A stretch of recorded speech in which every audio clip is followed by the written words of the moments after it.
Is keeping chickens even worth it these days? Well, Kevin and myself have had chickens for a combined 8 years now, and there's been some good, some bad, and just a little bit of ugly. So what Jacques and I are gonna do in this video is hang out with Jacques' hens and then my hens over at my place and just give you our honest reflections on whether we think keeping chickens is even worthwhile to do.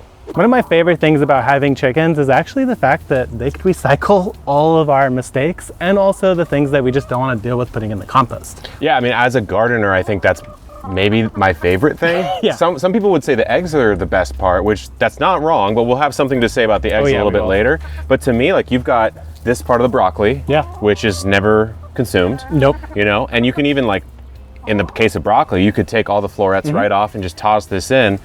And then, yeah, are they going to peck the whole thing away? No, because some of it's pretty fibrous, but the rest of this goes straight into the compost. Exactly. And like one of the other things I love is, like, you know, when you miss that zucchini and you end up with that ridiculous baseball bat, I don't have to feel bad about even composting it or eating it because I know the chickens are going to eat it and they're going to love it.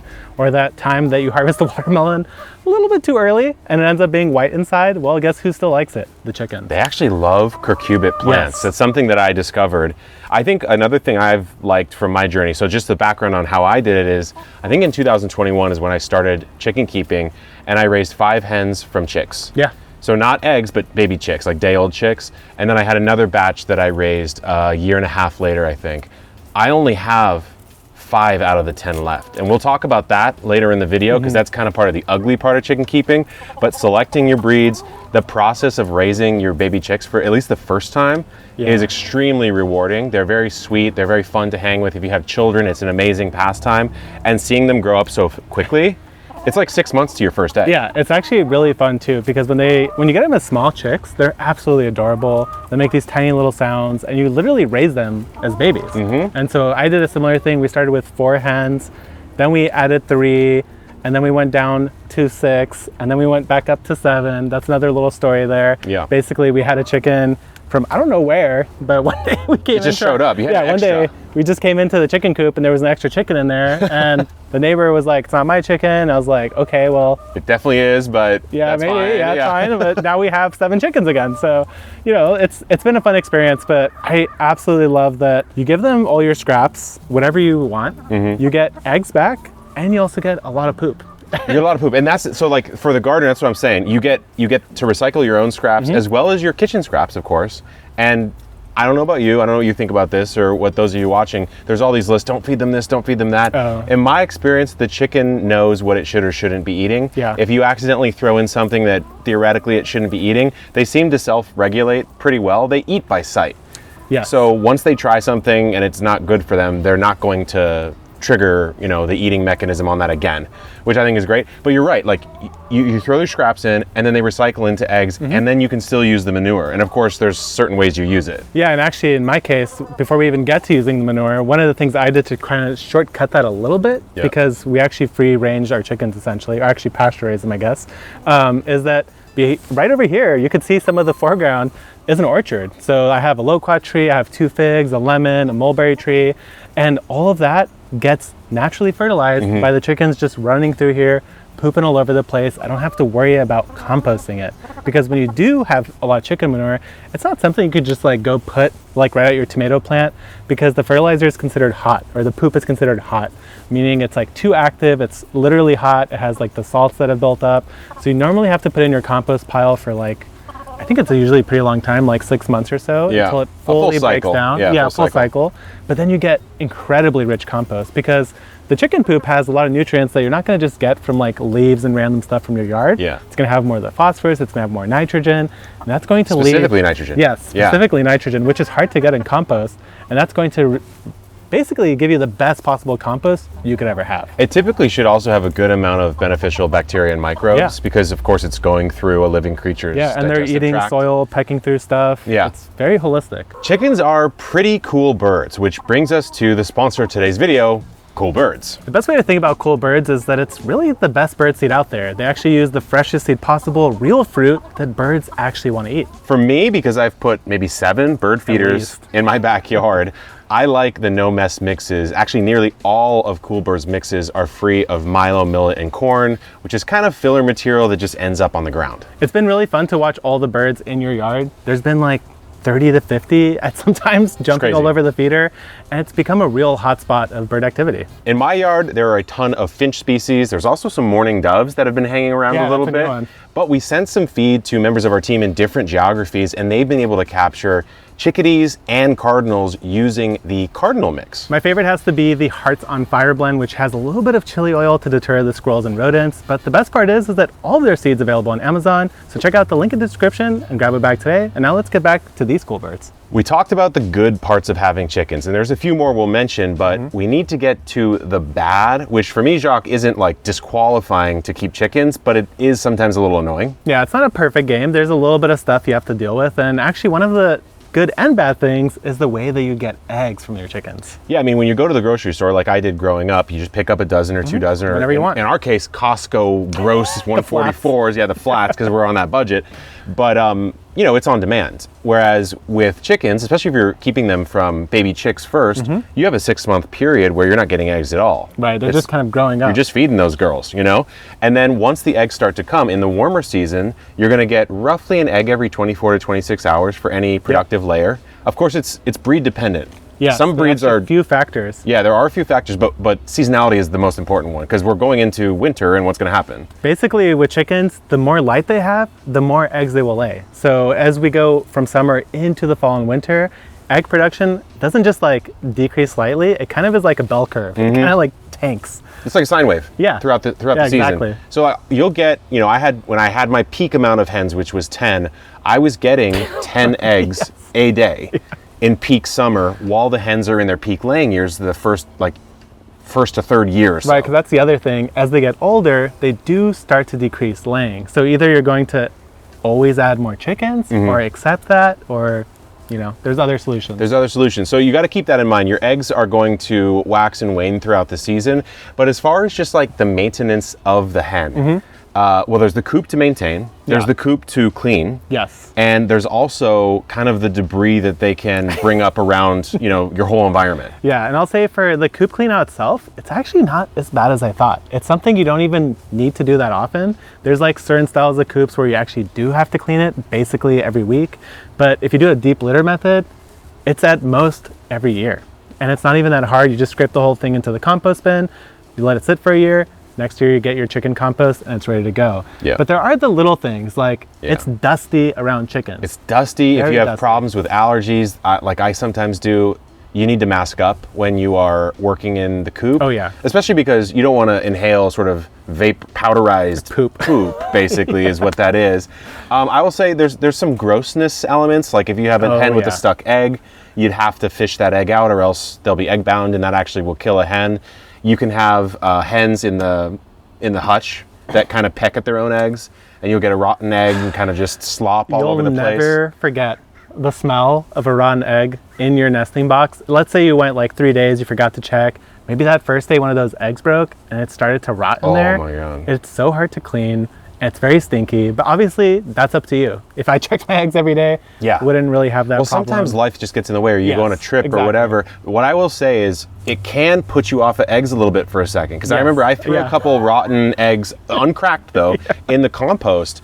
And then I decided, you know what, I'm gonna crack them just so that I can like get them broken down quicker.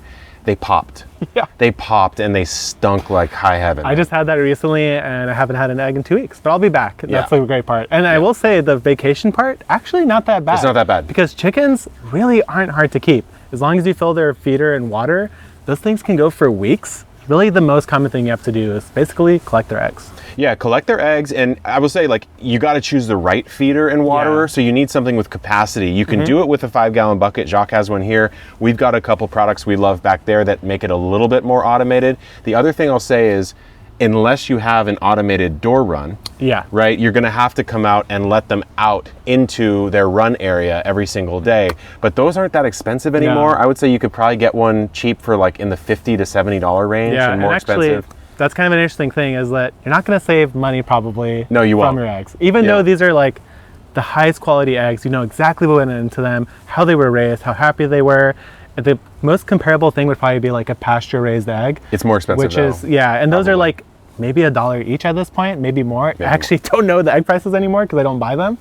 That's kind of a weird bubble that I'm in now. We forgot. But I know that they're still expensive. Here's the thing, though, is like if you do what you did, where you have a relatively inexpensive coop. Yeah, this was like 100, 200 bucks maybe. 100, 200 bucks. It did take them many weekends though to build. So like it took time. Whereas my coop from Carolina Coops, it was given to us, thankfully, because it's quite expensive. It's a luxury coop. You're doing it for more the lifestyle benefits. Yeah. You're not saying I'm going to economically save money, but there's also like food security, right? You have eggs. If something ever really did go bad and you had like 20 hens, you literally could live off of the eggs. Yeah, you've got the recycling, and then we didn't even talk about this, but just the pure enjoyment of the hens. Yeah. They're actually just fun creatures to observe. They do have their own personalities. Absolutely. They have their own vibes. You know, we've got Midnight, the sort of little questionable hen, questionable intelligence hen. But then we kind of have to get to the worst parts, I would say, about keeping hens, and I'll let you kick it off. So the worst thing that I mean, there's a few, but I'll let you cover some of that, is if you've ever had your chickens actually get like mites or some sort of health issue, it's not fun. No. Any sort of health issue like that is not really a great time. It involved me wearing a full like hazmat suit with a mask and glasses, catching chickens and trying to like sprinkle magic dust into their like feathers around their butt, and like basically looking at really gross mites. And that involved a lot of cleaning. It was like a one-day thing, but it was not something I enjoyed. And it is something like, you're taking responsibilities for these animals' lives. So at some point you are going to have to do something maybe a little bit gross that you weren't counting on having to do. Yeah. I mean, I've had to do that. So in my case, I haven't had a mite problem, but I've had egg-bound hens. I've had hens that would have been egg-bound because their droppings kind of dried up around their butt area and they would have gotten stuck. And so, I've had to bathe them in hot water, soak the poop out, cut it off, cut the feathers off. I've had to make sure that hens don't fly out of the run that I have, because I don't have a net on top of mine, but it's very tall and only 2 hens could technically get to the top. But what I had to do is clip wings. That's not so much like disturbing. It's not painful to the hen. It's just like a chore that I'd rather have my hens have the mobility they want, but they were going to get themselves in trouble. But I think the big one for me that I've been really frustrated by and saddened by is out of the 10 hens that I have in 4 years, I only have 5 of those hens left. I lost another one just last week, one of my favorite little hens, Wednesday, who was a black Australorp. And I will say this, the ways that you lose hens, sometimes it's chicken keeper's error, like you missed something. But in all the cases that I can think of, it was basically a fluke. Because the first one I lost, there's no discernible reason I could figure it out. That's actually the same with me. Yeah, I looked for egg-bound hen. I looked for any sort of disease. I looked for damage. I looked for pest or predator damage. Absolutely nothing. Sometimes a hen just goes, and unfortunately, that was the same breed that you lost. Yes. So we actually lost the exact same breed, and it might have been some like genetic thing that particular breed had. But I've also lost another hen. Again, it was one of those where we thought she would be fine. Like we kind of nursed her, gave her some electrolytes. She perked up, seemed better, but then come out the next day and they're gone. And it's especially hard because you're naming them, you raise them from chicks, you feel like some sort of connection and you've let them down. And that is an ugly part of it. Like there is loss. And of course, there's always the errant predator that somehow found its way into your coop and also can lead to some loss. Yeah, I mean, in both your and my case, we've done, I think, a pretty admirable job of protecting our coops. Yes. We've got really solid mesh. We have a 3-foot predator apron that no digging pests can get in. I have like a barricade on my door so raccoons can't open it. He has a barricade for raccoons. I've got all sorts of hooks and latches and stuff. And in my case, my favorite hen, Rufio, who was a cream leg bar, sort of an English variety, kind of a loner hen, beautiful, very idiosyncratic personality, very fun hen to have and keep.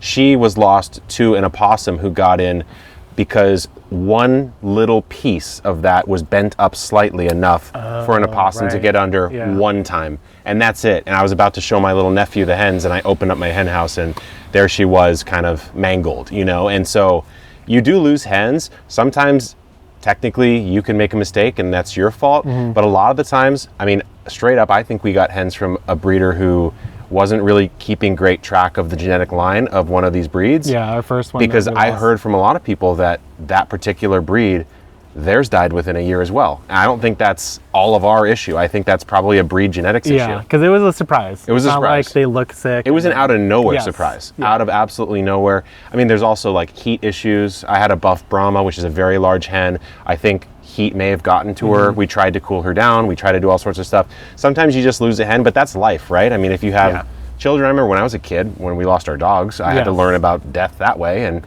sometimes you just have to learn that way. And so if I was to do it again, what would I change? I think these days I probably wouldn't name the hens.